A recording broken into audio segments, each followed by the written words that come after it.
Siemaneczko, kolejny już odcinek instruktażowy Monster Power. Dzisiaj zajmiemy się taśmami na nadgarstki.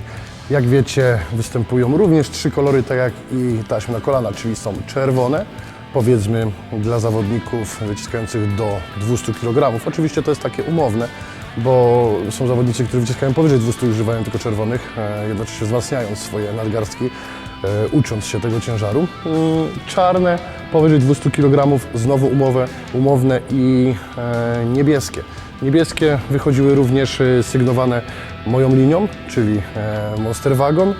Nie wiem, czy one jeszcze są, natomiast jak są, to kupujcie, bo są najdłuższe, są na tyle sztywne, żeby trzymać duży ciężar, ale jednocześnie da się je łatwiej rozciągnąć niż czarne. W pełnej wersji Monsterów występują gumki, które zakładamy na kciuk.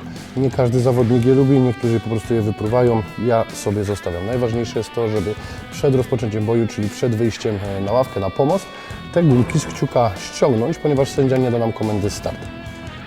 Wiązanie dopuszczalna. Maksymalna szerokość wiązania to jest 12 cm i nie powinno przekraczać połowy nadgarstka oraz nie powinna być zbyt nisko. Czyli trzymamy się tych 12 cm.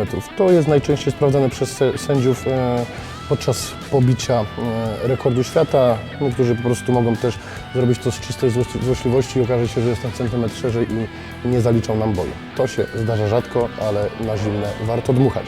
Przechodzimy do wiązania. Zaczynamy sobie od wiązania na nadgarstku, nigdy pod. Zawsze na nadgarstku. Samo wiązanie pod nadgarstkiem tak naprawdę nam nic nie daje, bo ta ręka jest nieusztywniona, a wielu zawodników niestety cały czas wiąże tak taśmy i potem mówią, że coś ich boli. Przechodzimy przez nadgarstek, nie pod, nie nad. Przez nadgarstek. Mocno zaciągamy jeszcze raz przed nadgarstek, żeby go usztywnić. Teraz możemy sobie zejść w dół,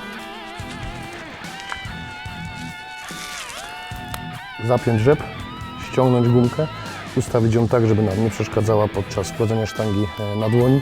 Jak widzicie, moja ruchomość jest znikoma.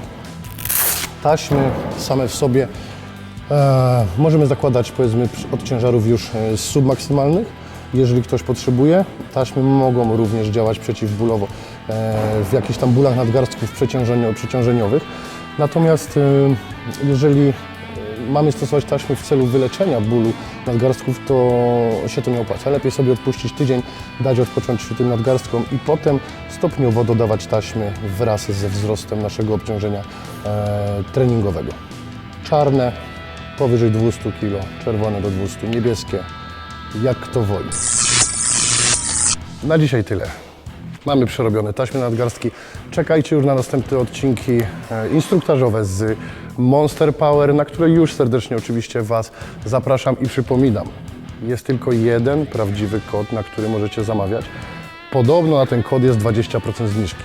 Ktoś tam gdzieś zamawiał z kodu paleciaka i raz, że nie dostał zniżki, to jeszcze dostał brudne taśmy. Także odradzam.